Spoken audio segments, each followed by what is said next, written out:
Today we're going to be looking at percent problems and specifically how to find the percentage of a whole amount. Now remember, mathematicians make sense of math by making connections. And so we're going to connect what we know about percentages to what we know first about fractions. And a fraction is a part to whole comparison.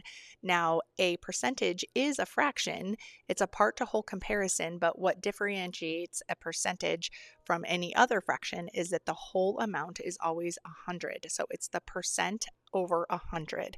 So a whole amount we can think of 100. So we are going to use a visual representation of a bar diagram to make sense of 100. We're going to divide that up into 10 sections, and that will help us in solving our percent problems for today. So we're going to do two examples together, and then I'll have you go ahead and try that bonus question on your own. So make sure you stick around till the end so you can show what you know. Let's go ahead and get into it. We are solving percent problems. We're going to use a bar diagram to find the percent of a whole. So let's look here at number one. Now, a bar diagram is a great strategy for us to visually make sense of percentages. So 30%, what is 30% of 150? Remember that a percentage is a part to whole comparison out of 100. So one whole bar, okay, our whole amount is representing 100%. So this whole entire bar is going to be 150, representing 100%. And so these three pieces of that bar will show me what 30% is.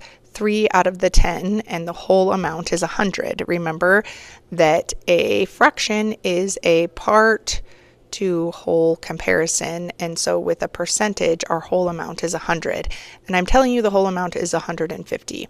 So we have these bar diagrams divided into 10 sections. So that's the first move we're going to do, is we are going to divide by 10. 150 divided by 10 gives me 15, which means for each section would represent 15. Okay, 15 times 10 would give me 150, and that represents the whole amount. And then for the percentage, I want to know what's 15 times 3, or what is this yellow piece right here? And 15 times 3 gives me 45. So that's my answer. 45 is 30% of 150. Go ahead and do number 2 here. So we're finding 35% of 140. So 100% of the amount, the whole entire bar, is 140. And we want to know what 35% is.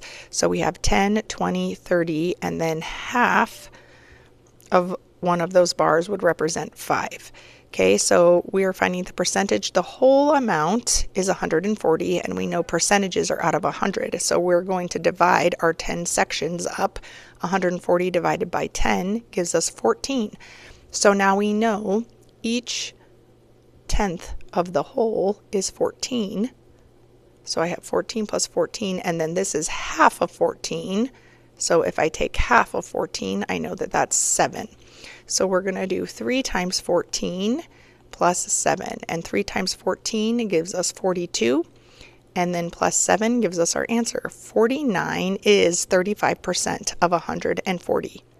So now I'm going to have you go ahead and try number 3. What is 60% of 150? So remember, an entire bar, the whole amount, 100% of it is 150. So what 6 out of the 10 is going to give me 60%. So what is 60% of 150? Go ahead and leave your answer in the comments below. Today we solve percentage problems by using bar diagrams. Now this is an excellent visual strategy to help you make sense of the math as you determine the percentage. Remember, a percent is a part to whole comparison where the whole amount always represents 100. Now, if you want to learn more about percentages and take a little deeper dive, go ahead and check out the link in the description. I've attached a full-length video where we spend some more time really looking at percent problems and other strategies that you can use to solve them. Remember, the problems that we did today, the practice problems, came straight out of our Summer Before 7th Grade Math Workbook. So if you'd like a copy of your own, go ahead. That is also linked in the description below. Thanks for learning with me today, and we'll see you next time.